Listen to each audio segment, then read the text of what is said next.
Buat rezeki ni tuan-tuan, kita jangan pandang usaha kita.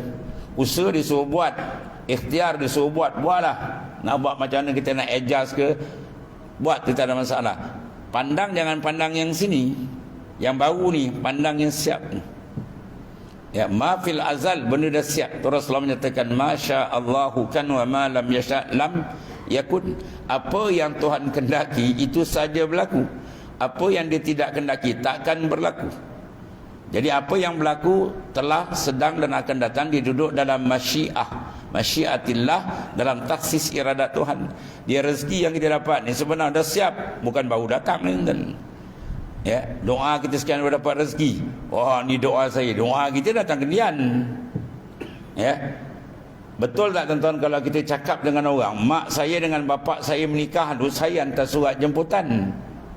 Betul tak? Nanti orang pun pening, kau hantar surat jemputan, kau belum ada lagi. Ya, mak dan bapak saya bernikah, saya lah tukang jemput orang, tukang hantar surat jemputan. Orang tengok kita atas bawah ni, kau sila makan ubat. Ya, kita kendian. Mak bapak kita dulu kita kendian, mana boleh kita pintas. Begitulah maknanya. Rezeki taksis dah siap dulu. Usaha kita ni kendian yang Tuhan dah taksiskan, mana boleh potong. Ya, kita berniaga hari ni untung 5,000 misalnya. Start daripada pagi kita bekerja, kita keluar rumah, berjalan, tenaga kita adjust barang, hantar barang semua, sampai habis dapat last kali untung 5,000. Tu dah siap pada azal lah. Pada azal dia dah siap, Tuhan dah set. Ya, bukan baru datang ni kan.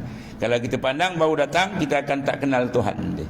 Yang kita kenal diri kita. Oh, ni saya, ni saya. Lagi teruk pula kalau tak ada saya, tak jadi. Waktu lagi pasal syaitan ni kan. Siapa engkau? Tu. Kita tanya, siapa engkau? Kau adalah abdi, fakir. Asal tak ada, kemudian menumpang rahmat Tuhan, dapatlah kita menumpang sementara di dunia ni. Jadi ayat-ayat ini tuan petik, kita petik daripada ayat ni. Allah Ta'ala suruh kita perhati. Wa fi sama. Mana tengoklah kat langit tu. Rizqukum turun. Memang bila turun hujan tu, baca ayat ni kan. Wa fis sama'i rizqukum, masya-Allah. Tuhan hantarkan sumber rezeki. Kalau dia tak turunkan hujan setahun tuan-tuan, habislah tuan ni. Bumi merekah, pokok meranting, binatang tombang, akhir kita pun tersembam. Ya, besarnya nikmat Allah Taala. Itu sebenarnya pun tuan. Allah Taala nak apa? Nak usik kita biar kita kenal dan kita melahirkan kemesraan dengan Tuhan tu maksudnya. Bila hati nikmat banyak, insya-Allah hati dia akan mesra, rapat dengan Allah. Dan hati yang rapat, ingat, mesra, masya-Allah,